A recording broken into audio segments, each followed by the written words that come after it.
Texas Instruments has a brand new line of gallium nitride chips, and I have one of their evaluation boards here in my hands.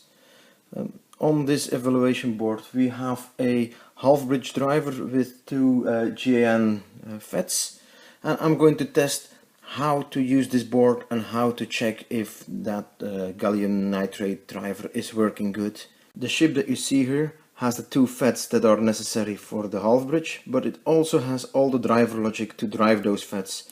These GaN FETs are not that easy to drive, but all the complexity is taken out of your hands, and the driver unit inside this chip is doing that. We have 3 inputs and 1 output to the board, and that output is easy. That's the load. That's just a lamp here that I have soldered together, 12 volt 15 watts, so that we have some significant drain out of the FETs.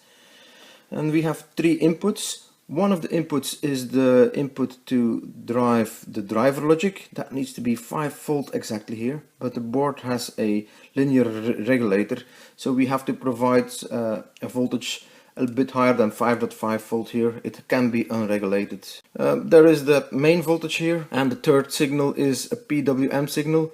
A PWM signal that is going to control the two FETs, the high side and the low side. The chip is expecting 2 signals, one for high and one for low, but this evaluation board has a circuit in between that splits that PWM signal into a high and a low part. It is important that we switch on the board in the correct order. The first thing we have to do is provide the bias voltage. The second thing is that PWM signal, and then third the main power that's going to be switched. And I have a 4-in-1 kit here that is able to deliver all the things we need. Nothing is connected here except the voltmeter, which I'm going to turn on now, and I'm going to power on the unit, but it's not giving any signals. This unit has 3 power supplies, 2 fixed and 1 that you can regulate. I have put the regulated one on 6 volts so that I can use that for the bias signal, and the 2 others are 15 and 5 volts, and I'm going to put them in series so that I can send 20 volts to the board here. And that's the first thing I'm going to do, is put on that bias. So that's part 1.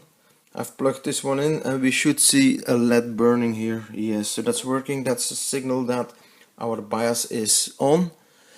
The second thing I have to do is turn on that PWM signal. I have almost 2 megahertz signal here, so I'm going to provide that to the board. We don't see anything, but now I'm going to turn on the main power. And I've turned on my scope in the meantime, so that's why you hear the noise. But this is the PWM signal that we're going to feed into the circuit.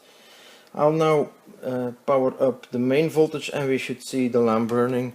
That's working. So if I now change the duty cycle, we can control the brightness of the load. And let's also check what that does on the scope. So we see here that I have 5 volt output now. I'm increasing the duty cycle and we're going up to 12 volts here. I can go to 15, but my lamp is 12, so I try to avoid doing that. Same on my meter here. That's the output that I'm measuring.